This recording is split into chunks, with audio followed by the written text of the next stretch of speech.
Sir இப்போ வந்து நான் கேட்குறது வந்து முத்த காட்சி பற்றி சார். என்னென்னா ஃபஸ்ட்டு படத்தில் ஜெயம் ரவி சார் வந்து நீங்கள் முத்தம் கொடுக்க விடல. செகண்ட் படத்தில் வந்து கடைசி சீனில் வந்து முத்தம் கொடுத்தீங்க. இப்போ இந்த படத்தில் வந்து 2-3 டீம் வந்து முத்தம் கொடுத்துட்டீங்க. அது டேரக்டர் வச்சாரா இல்லை நீங்களா ஃபிக்ஸ் பண்ணீங்களா?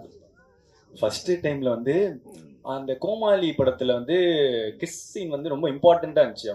அவர் கிஸ் பண்ணுவார், அதனால அடிப்பாங்க, அதனால ஒரு சுச்சுவேஷன் ஒன்று வரும்ன்ற மாதிரி. ஆனால் சார் வந்து வேணான்னு சொன்னாங்க.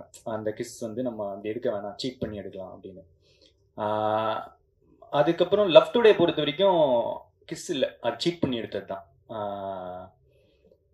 அதுக்கப்புறம் இந்த படம் பொறுத்த வரைக்கும் முதல்ல நான் டேரக்டர்கிட்ட வேணான்னு தான் சொல்லிட்டு இருந்தேன், கன்வின்ஸ் பண்ணியிருந்தேன். ஆனால் அதுக்கப்புறம் ஹி ஃபெல்ட் அந்த கதைக்கு ஆக்சுவலாக படத்தோட கதையில் வரும் அது. அந்த மாதிரி ஒன்று ட்ரீம் பண்ணுவாங்க. அந்த ட்ரீம் அது அந்த இது சாட்டிஸ்ஃபை ஆகணும்னா அவர் சொன்னது அது பண்ண வேண்டியதாக இருந்துச்சு. இல்லை நண்பர்னால வந்து முழுமையாக உரிமை எடுத்துக்கினாரா சார்? நான் இப்போது என்னோட ஓமை கடலை பார்த்துருக்கீங்களா? அதோட கிளைமேக்ஸில் கோர்ட்டில் கிஸ் இருக்கிற மாதிரி அது வந்து ஒரு ஃபார்ம் ஆஃப் லவ் சார். அவன் வந்து ஹீரோ வந்து ஒரு அந்த பொண்ணை பார்த்தா ஃபீலிங்ஸே இல்லைன்னு சொன்ன ஒருத்தன் வந்துட்டு கடைசியாக அந்த பொண்ணை கிஸ் அடிக்கிறதுல 1000 ஒரு 20 பேஜ் டைலாக் அந்த ஒரு கிஸ்ல இருக்குது சார். அதை வந்து கிராஸாவோ அதை வந்து இதனால வந்து படத்தை இது பண்ணலாமோ அந்த மாதிரி கிடையாது சார். அந்த கதைக்கு அது தேவைப்பட்டுச்சு. இன்ஃபேக்ட் அவன் சொன்ன மாதிரி அவர் ஃபர்ஸ்ட் வேணான்னாரு. நான் தான் சொன்னேன் எனக்கு அது வேணும். Because at the end of the day it shows a form of love. நம்ம எல்லாருமே கிஸ் பண்ணுறது தான் சார். அப்புறம் என்ன சார், அதனால தான் இதை வச்சுருக்கோம். அதே மாதிரி வந்துட்டு கிஸ் தான் போட்டு அது எல்லாரும் முகம் சொல்லிக்கிற அளவுக்கு எதுவுமே இருக்காது சார். ஒரு அவ்வளோதான், அதுக்கு மேலே எதுவும் இருக்காது சார். அது ரொம்ப ரொம்ப ஒரு actors felt very comfortable doing it.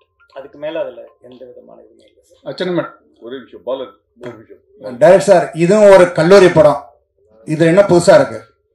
அதான் சார், இது வந்து கல்லூரி படம்ன்றது வந்து மட்டும் கிடையாது சார். இது வந்து கல்லூரி முடிச்ச ஒரு மாணவன், அதுக்கப்புறம் இப்போ சொன்னேன் இல்லையா, ஃபர்ஸ்ட் கல்லூரியிலேருந்து ஆட்டம் போட்டு வெளியே போன ஒருத்தன், ஒரு 4 செவத்துக்குள்ள ஹீரோவா இருக்க ஒருத்தன் ரியல் லைஃப்பை ஃபேஸ் பண்ணும்போது என்ன இருக்குன்றது தான் கதை சார்.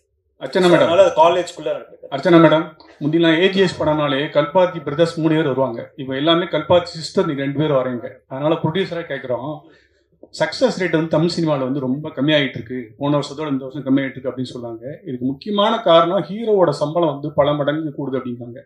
லவ் டுடேக்கு அப்புறம் இவர் பல மடங்கு இந்த படத்துக்கு சம்பளம் வாங்கினாரா? எனக்கு நம்பர்ஸ் கேட்க மாட்டோம், உண்மையா இல்லையா?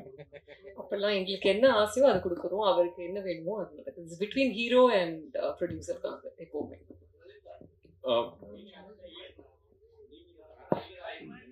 ஒரே நிமிஷம், மைக் கொடுங்க. மைக்.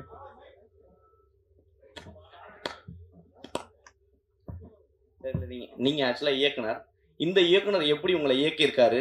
அவரு நடிகரா நடிச்சிருக்காரா இல்ல இயக்குனராகவே நடிச்சிருக்காரா? இயக்குனர் நடிச்சிருக்காரு. அது எனக்கு லாஸ்டா புரியல. அது எனக்கு புரிஞ்ச வரைக்கும் நான் ஒரு பதில் சொல்றேன். ஆக்சுவலா டைரக்டர்னா ஒரு போர்ஷன்ல இப்படிதான் நடிக்கணும் அவர் சொல்லுவாங்க. ஆமா, நீங்களும் இயக்குனர் தானே. ஆக்சுவலா அவர் சொன்னது உங்க வாங்கிட்டீங்களா? நடிகரா நீங்க ட்ரை பண்ணீங்களா இல்ல இயக்குனராகவே ட்ரை பண்ணீங்களா? நானு ஓகே இல்ல முழுக்க அவரு தான். அவரு அப்படி விட மாட்டாரு. நானும் வந்து ஆரம்பத்துல வரும்போது சரி நம்ம ஃப்ரெண்டு தானே, அப்படியே போய் அப்படியே போடுவோம், ஒரு 2 டைலாக் போடுவோம், கவுண்டரை போடுவோம், ஜாலியா இருக்கும் அப்படின்ற மாதிரி தான் நான் வந்து நினைச்சேன். நம்ம இஷ்டப்படி லைட்டா அப்படி பண்ணிக்கலாம் அப்படின்னு நினைச்சேன். ஆனா அது முதல் நாள்லயே எனக்கு வந்து தெரிஞ்சிருச்சு. ஏன் இது இல்லையே டைலாக் அப்படின்னு வந்துட்டாரு. ஸோ இல்லை ப்ரோ, இது ஒரே ஒரு மானியத்தேனே தானே. இல்லை அது இந்த கேரக்டர் இப்படி தான் பண்ணோம் அப்படின்னு சொல்லிட்டு ஹி வாஸ் வெரி ஸ்பெசிஃபிக். என்ன